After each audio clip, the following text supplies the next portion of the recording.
The most dangerous thing in your life is not outside of you. It is not your circumstances. It is not the people who have wronged you. It is not the world that seems to be working against you. The most dangerous thing in your life is a thought. A single, quiet, unchallenged thought. And if you have never considered that, then you have already lost more battles than you know.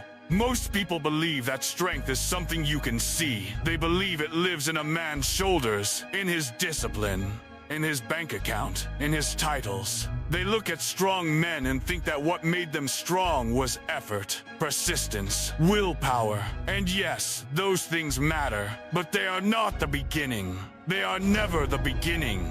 The beginning is always the mind. Always. Before a man lifts a weight, he first imagines lifting it. Before a man builds a business, he first believes one is possible. Before a man walks through fire, he first decides that the fire will not stop him. Everything that has ever been built, conquered, or survived in this world began as a thought. Which means everything that has ever been abandoned, destroyed, or surrendered also began as a thought. Do you understand what I am saying to you? The mind is not just where you think. The mind is where your entire life is first constructed, or first collapsed. And this is the truth that most men are not ready to hear. Weak thoughts destroy strong men. Not bad luck, not bad timing, not even bad people. Weak thoughts. From the inside, quietly, over time. I want you to stop for a moment. Not to be inspired, not to be motivated. I want you to stop and be honest. Honest in a way that is uncomfortable. Think about how many times this week a weak thought entered your mind and you did not fight it. You let it sit there, you let it breathe, you let it speak to you, and you listened. The thought that said, "This is too hard." The thought that said, "It is too late for me now." The thought that said, "Other people can do this, but I am not built for it." The thought that said, "What is the point of trying again?" You know these thoughts. You know them very well. And the reason you know them so well is because you have entertained them. You have given them a seat at the table of your mind, and they have eaten from it every single day.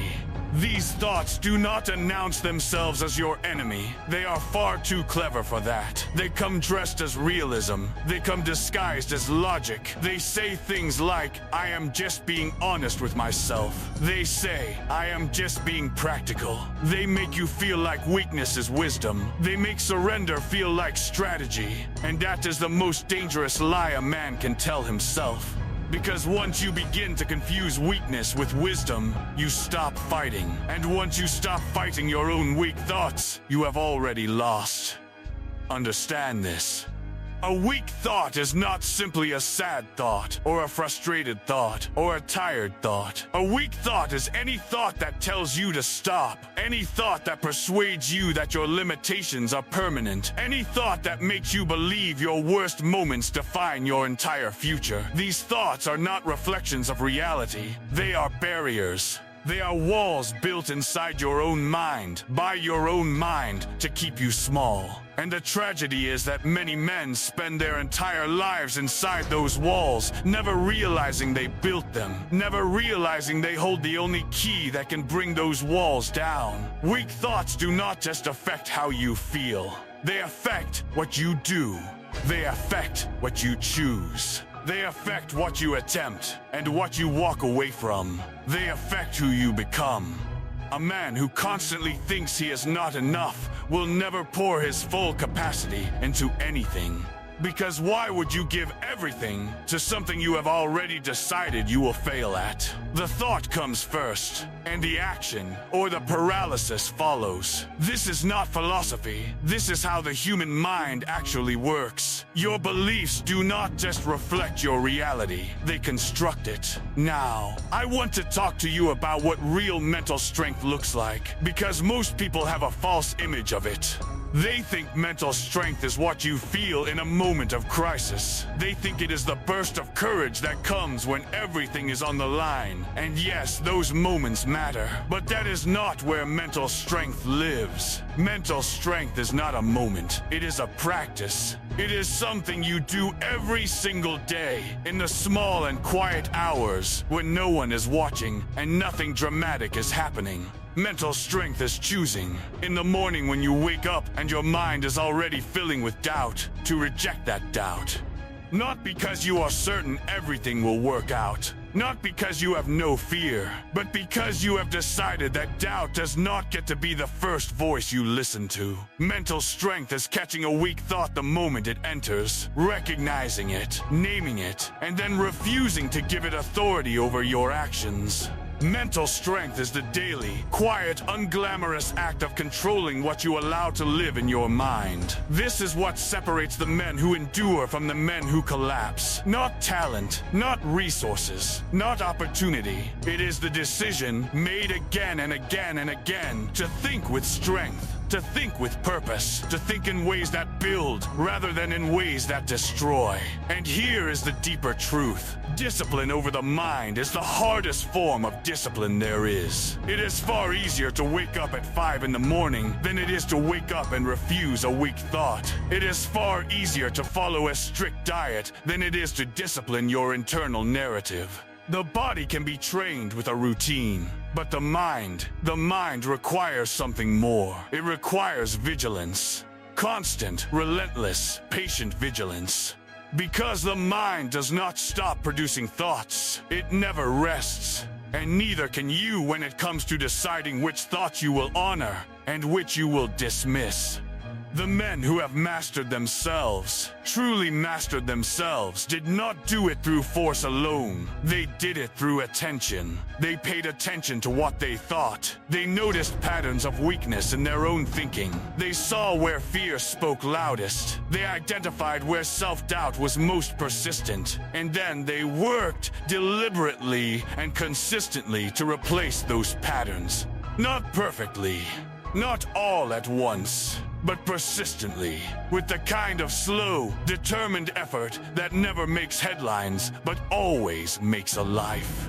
Focus is a weapon, and a man who controls where his mind focuses controls the direction of his entire life. Focus on your failures, and they grow. Focus on your fears, and they multiply. Focus on what you cannot do, and that becomes your ceiling. But focus on what is possible, on what you have already survived, on the capacity you already carry within you, and something changes. Not overnight, but it changes. The mind begins to move toward what it believes in, and the life follows.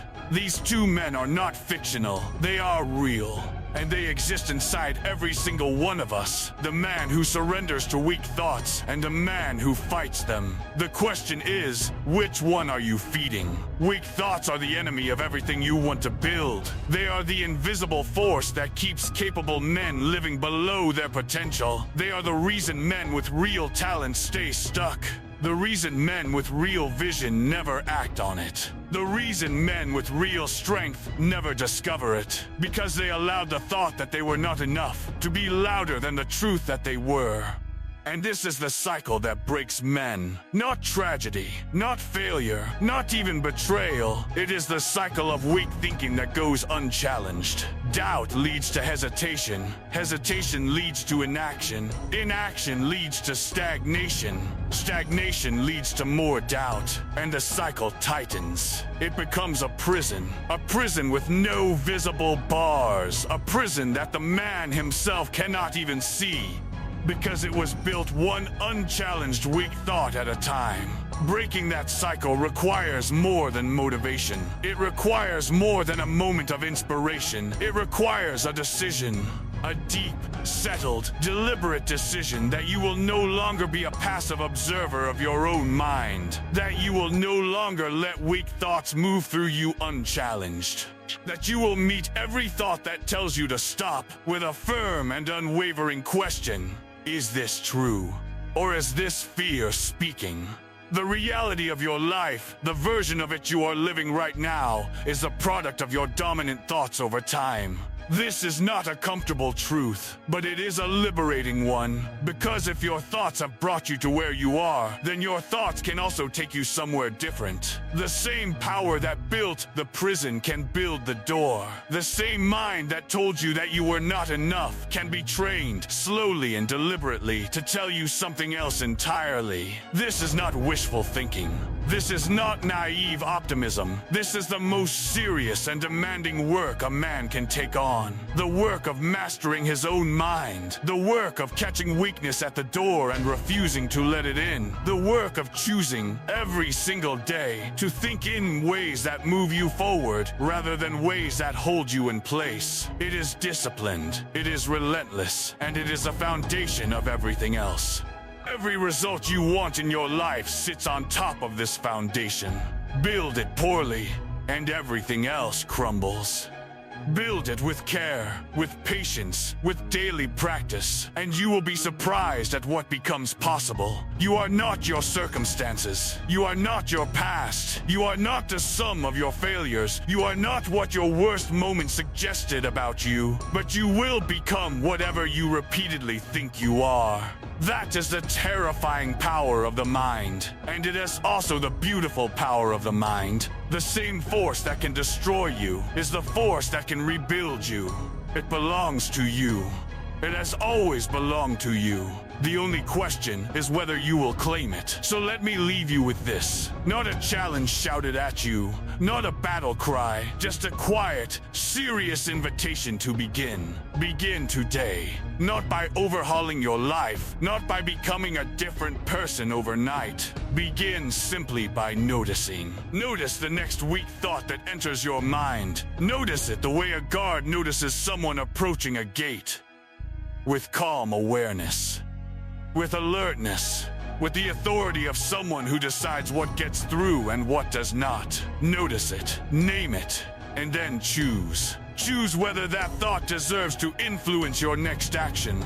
In most cases, it will not. In most cases, that thought will be nothing more than fear, wearing the disguise of reason. And when you see through the disguise, you take your power back. One thought at a time. One moment at a time. One day at a time. This is not a dramatic transformation. It is a quiet one. The most important transformations always are. They happen in the silence between your thoughts. They happen in the moment you pause before reacting. They happen in the space where you could have surrendered, and you chose not to. That is where strength is actually built. Not in the gym, not on the stage. In the silence of your own mind, where you look at a weak thought, and you say, not today. True strength does not begin when life gets easier. True strength begins the moment you decide that your mind is yours to control, that your thoughts are yours to choose, that the voice of doubt inside you is not your master. It is just a voice, and you are the one who decides which voices get to speak and which ones get silenced. The strongest version of you is not waiting for better circumstances. It is not waiting for more time, or more money, or more approval. It is waiting for you to take control of the one thing you have always had full ownership of. Your mind. That is where everything begins. And that is where everything is won or lost. Make your choice. Comment, I control my mind.